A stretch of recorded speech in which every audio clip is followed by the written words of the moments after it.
Hello friends. तो मोल concept का आगे का जो पार्ट है, मतलब जो उसकी कंसेप्ट्स आएंगे आगे की, वो हम कवर करेंगे। तो अब आता है टॉपिक एवरेज एटॉमिक मास, जिसको हम एम भी लिखा जाता है। ओके। और जो ये टॉपिक है ना, ये हम क्वेश्चन से ही सॉल्व करेंगे, मतलब ज़्यादा आसान हो जाएगा समझने में। ओके। तो हम उसका पहला क्वेश्चन ले लेते हैं। Chlorine has two isotopes, Cl35 and Cl37.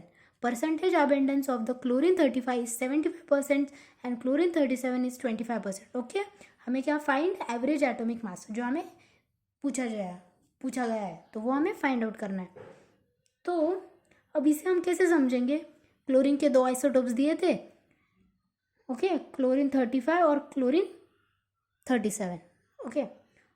तो अभी 35 का जो परसेंटेज है ना, वो हमें दिया है 75%, और जो 37 है, जो 37 क्लोरीन का आइसोटोप है, उसका परसेंटेज मेंशन किया है 25%। ओके। आपने ध्यान से देखा होगा, जो क्लोरीन 35 है उसकी वैल्यू जो 75% है, और जो क्लोरीन 37 है उसकी जो वैल्यू 25% है, इन दोनों की टोटल आ रही है 100। ओके। ये तो हमें आसानी से समझ में आ गया। तो अभी हम फॉर्मूला कैसे लिखेंगे? जो एवरेज एटॉमिक मास होता है ना, आइसोटोप इनटू जो उसका परसेंटेज गिवन है वो ब्रैकेट में लिख के, प्लस जो 37 क्लोरीन का आइसोटोप है उसको इनटू करेंगे जो परसेंटेज गिवन है उससे, और इसकी टोटल जो 100 आई थी वो नीचे लिख लेंगे। ओके। आप आगे सॉल्व कर लेना, मैं शॉर्टकट में बता देती हूँ। इसका आंसर आता है 35.5। आप निकाल लेना। अब आपको इजी बात मैं ये बताना चाहूँगी, जो इसका आंसर होता है ना, मतलब ये टिप है, ये याद ही रखना। वो जो 35 और 37 है ना, इन दोनों के बीच में ही आएगा। ओके। उसका आंसर देखिए आप यहाँ पे आया। इसके लिए हम एक और एग्जांपल लेंगे ताकि आपको क्लियर हो सके। ओके। ओके। जो आगे का है वो देखिए। हमने लिया कार्बन 12 का परसेंटेज 10 और कार्बन 13 का परसेंटेज 9। ओके। तो अब इसे कैसे फाइंड आउट करेंगे? जो एम है, मतलब जो एम है एवरेज एटॉमिक मास, तो एम एम को लिखेंगे हम लोग। जो कार्बन है, कार्बन का जो 12 है उसे कितना लिया है? ओके, 10%। तो 12 इंटू 10 प्लस कार्बन 13 जो 19 दिया है, तो 13 इंटू 90 डिवाइडेड बाय, है ना, टोटल जो 100 है, याद रहेगा जो टोटल है वो 100 दोनों की आती है। तो अभी इसको हम फाइंड आउट करेंगे। तो 120 प्लस 1170 डिवाइडेड बाय 100, तो 1250 डिवाइड बाय 100, तो वैल्यू आती है 12.5। देखा आपने, कार्बन का जो 12 था और कार्बन का जो 13 था, इन दोनों के बीच में आया ना 12.5।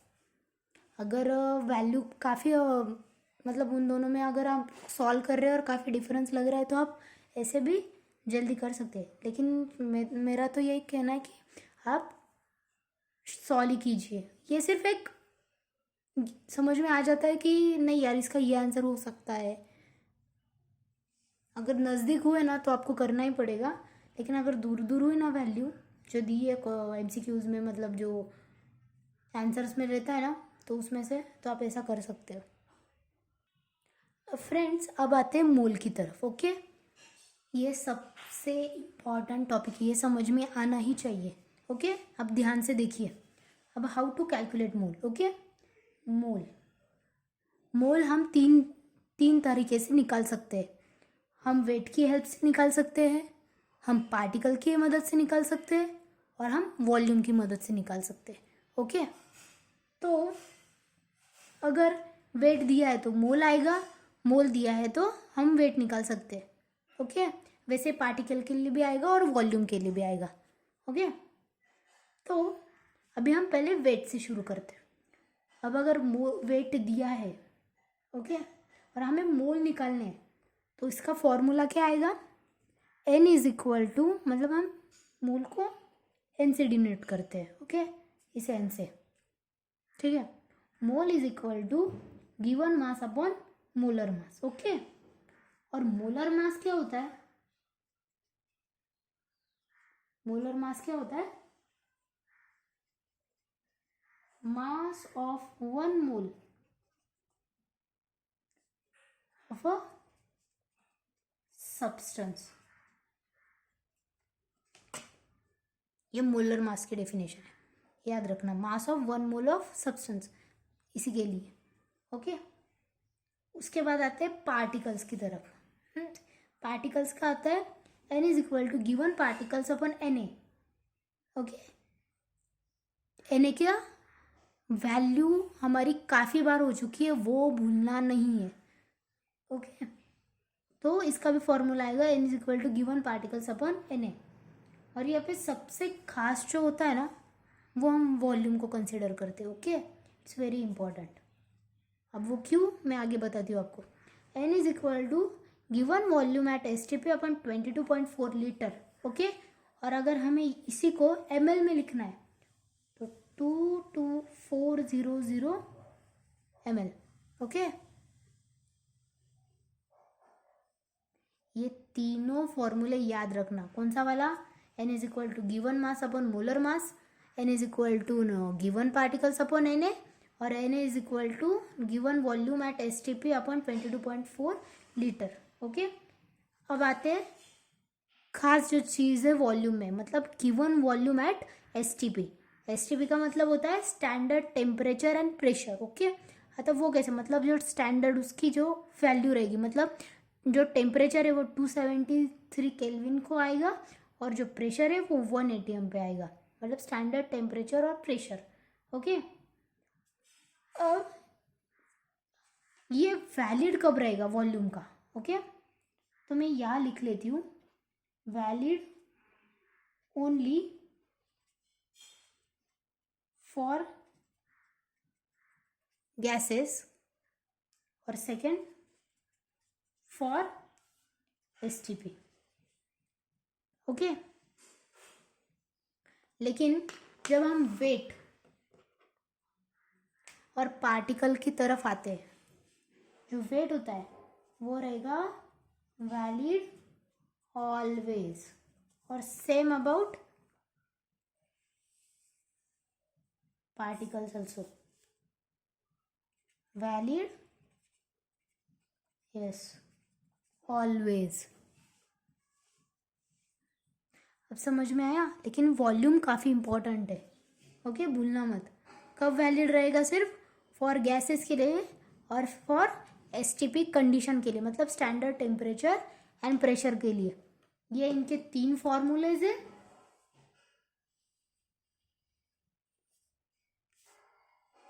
और ये तीनों याद ही रखना है, कुछ भी हो जाए, ओके। काफ़ी क्वेश्चंस मिलेंगे इसके ऊपर देखने के लिए, काफ़ी सारे, ओके। याद ही रखना है, मैं बार बार बता रही हूँ, याद ही रखना है, ओके। अब कंसेप्ट तो समझ में आई होगी, तो अब आते हैं क्वेश्चंस की तरफ। जब तक आप क्वेश्चंस करोगे नहीं, वो आपको कुछ भी, मतलब कितना भी पढ़ लो, कितना भी कर लो, वो मतलब ज़्यादा नहीं याद रहेगा, मतलब आप थ्योरी कर सकोगे उसके सिर पर, लेकिन जो क्वेश्चंस होते हैं वो काफ़ी इंपॉर्टेंट, तो करने ही करने हैं, ओके। काफ़ी जब जब भी आप फ्री हो ना, करो, जो मिले वो देखो, काफ़ी रिपीट में देखो क्वेश्चंस, ओके। देखा जाए तो काफ़ी टाइम है भी, और देखा जाए तो नहीं भी है, ओके। वो डिपेंड करता है कौन कैसे पढ़ता है। तो आप आते हैं इनके क्वेश्चंस की तरफ, okay. Calculate number of moles, okay. अब यहाँ पे क्या दिया है, 22 ग्राम ऑफ कार्बन, ठीक है। अब हमें क्या, जो मोल्स फाइंड करने हैं, ओके। ग्राम में दिया है, मोल्स फाइंड आउट करने, मोल का हम लेते हैं n, ओके, मेंशन हम n में करते हैं। अभी ग्राम दिया है, ओके। तो हम लिखेंगे गिवन मास जो हमें 24 दिया है, उसके नीचे आएगा कार्बन का मोलर मास। हमने अभी देखा था molar mass, mass of 1 mole of a substance. Okay, उसका आएगा यस 12, तो आंसर आएगा 2 मोल्स। कार्बन का मोलर मास हमने 30 तक पूरे मोलर मास देखे हैं एलिमेंट्स के, भूलना मत, वो बार बार देख लेना। फिर आएगा 49 ग्राम ऑफ H2SO4। ओके, तो या भी ग्राम अब आप कर सकते हो, गिवन दिया है मास 49, H2SO4 का निकाल लो। मैं तो कहूँगी याद ही रख लो, इतना नहीं, 2-3 बार आप करोगे ना, क्या आता है हाइड्रोजन का 1 इंटू 2, यस, सल्फर का 32, ऑक्सीजन का 16 इंटू 4, तो टोटल आती है उनकी 98। ओके, तो आएगा 1/2 मोल। ओके, हाफ मोल आएगा उसका।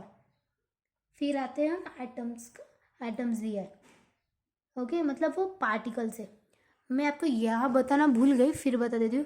पार्टिकल्स है, पार्टिकल्स का मतलब क्या आएगा, हमने देखा था। पार्टिकल्स मतलब आएगा यहाँ पे यस एटम्स आएंगे, यस, फिर आएंगे एलिमेंट्स आएंगे, ओके, आयंस आएंगे, फिर इलेक्ट्रॉन प्रोटॉन आएंगे। ओके, तो ये याद रखना, ठीक है।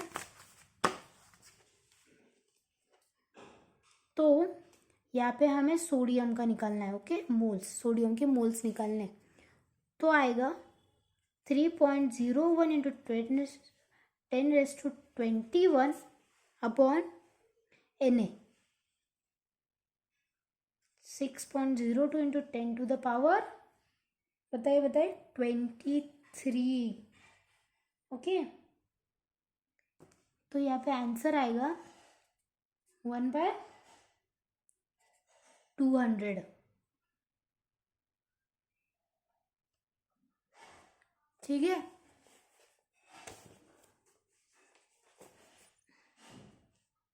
पार्टिकल्स का भी कर लिया, वेट का भी कर लिया। अब आते हैं वॉल्यूम की तरफ। ओके, क्या दिया है 44.8 litre of NO2 at STP। Okay, अब हम NO2 को कैसे याद रखेंगे, मतलब उसका जो मॉलिक्यूलर मास है, तो जो मैंने अभी बताया वैसे करना नहीं है। यहाँ पे क्या दिया है STP वे सब। अब देखिए, हमें निकालना है मोल। ओके, तो मोल वॉल्यूम में क्या रहता है, मोल्स का formula given volume at STP upon 22.4 litre. Litre लेंगे क्योंकि यहाँ पे भी लीटर में दिया है। ओके, ml में होता तो 22400। ओके, तो 44.8 नीचे आएंगे 22.4। ओके, तो इज इक्वल टू आएगा yes 2 moles. Just because NO2 दिया है तो हम उसका टोटल मतलब जो मॉलिक्यूलर मोलर मास है वो निकालेंगे, फिर कुछ अलग दिमाग में आएगा। ये मैंने सिर्फ आपको देखने के लिए, आपको कुछ समझ में आ रहा है क्या, वो देखने के लिए। बाकी उसको सॉल्व कैसे करेंगे, वॉल्यूम है, मैंने स्टार भी किया यहाँ पे, भूलना मत।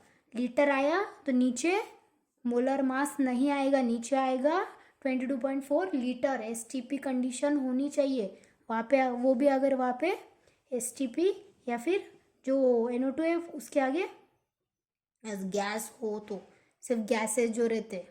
ओके, अब आते हैं अगले क्वेश्चन पे। Calculate mass of 6.02 into 10 to the power 22 molecules of yes copper.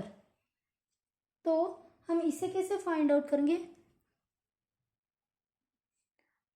पहले हम निकालेंगे मोल्स। ओके, मोल्स का फॉर्मूला आएगा यस पार्टिकल्स और उसके नीचे यस Na। अब पार्टिकल्स में मैंने क्या बोला था, मॉलिक्यूल्स हो सकते हैं, एटम्स हो सकते हैं, यस, आयन्स हो सकते हैं, इलेक्ट्रॉन प्रोटॉन्स भी हो सकते हैं। ओके, तो अभी मोल्स का आएगा, यहाँ पे मैं डायरेक्ट लिख लेती हूँ 6.02 इंटू 10⁻22 अपन 6.02 इंटू 10⁻23, तो उसका आएगा 1/10। लेकिन हमें मोल्स पूछा है नहीं, हमें पूछा है यस मास पूछा है, तो हम क्या लिखेंगे? नहीं, ध्यान से देखिए, यहाँ पे अभी फॉर्मूला आएगा कौन सा मोल्स का? Mass upon molar mass. Okay, तो mass is equal to moles कितने आए? 1/10, ये इधर जाएगा। ओके, गया। और उसके आगे मोलर मास क्या आएगा कॉपर का? 63.5। तो आंसर क्या आया? 6.35 यस ग्राम। समझ में आ गया? देखिए, दिया था क्या? मॉलिक्यूल्स दिए थे, मॉलिक्यूल्स में से हमने क्या निकाला? मोल्स, क्योंकि हमें चाहिए था मास, जो हमें कहाँ से मिलेगा, कौन से फॉर्मूले से मिलेगा? Moles is equal to mass upon molar mass. तो वो डाला और हमें आंसर मिल गया। अब क्या करते हैं, हम एक PYQ कर लेंगे। वो क्या होगा? एक समझने में थोड़ी सी आसानी हो जाएगी कंसेप्ट। ओके, ये टॉपिक काफ़ी इम्पोर्टेंट है, इसीलिए ज़्यादा थोड़ा बड़ा हो जाएगा, और उस पर से क्वेश्चन भी हमने अच्छे लिए थे, तो इसी की वजह से थोड़ा लंबा हो जाएगा, लेकिन आप कर लेना। ओके, तो अभी आते हैं यस PYQ के एक क्वेश्चन पे आएंगे हम लोग। तो ये क्वेश्चन है AIPMT 2010 का। ओके, तो क्वेश्चन क्या है? Calculate number of atoms of 0.1 mole of try atomic gas. Okay, तो हम कैसे याद रखेंगे? हम ट्राई एटोमिक को X3 मेंशन कर लेंगे। ओके, तो लिखते समय कैसे आएगा? 0.1 मोल X3। ओके, और जो ये X3 है, ये क्या है? ये यस मॉलिक्यूल है, भूलना मत। तो यहाँ पे आएगा 0.1, हमने याद किया था, क्या लिखा था? 1 mole is equal to Na atoms. Okay, मतलब Na पार्टिकल्स, तो वहाँ पे एटम्स आएंगे या मॉलिक्यूल आएगा, कुछ भी आएगा। ओके, तो हम लिखेंगे 0.1 मोल की जगह पे हम लोग क्या डालेंगे? Na डालेंगे, और आगे लिखेंगे X3 को मॉलिक्यूल। ओके, तो 1 मॉलिक्यूल ऑफ X3 आएंगे 3 एटम्स। ओके, अगर 1 मॉलिक्यूल X3 का अगर 3 एटम्स आ रहे हैं, तो 0.1 Na मॉलिक्यूल ऑफ X3 आएंगे 3 इंटू 0.1 इंटू Na एटम्स। ये कैसे आया? यूनिटरी मेथड से। Okay, 0.3 Na atoms. ओके, समझ में आ गया? ऐसे क्वेश्चंस करो, काफ़ी इजी होता है और समझता भी है, मतलब वो कंसेप्ट क्लियर हो जाते हैं जैसे आप क्वेश्चंस करोगे। ओके, समझ में आ गया? ये हमने यूनिटरी मेथड लगाई है, भूलना मत। फिर से एक बार चाहिए तो रिपीट करके पीछे करके देख लेना। ओके, समझ में आ जाएगा।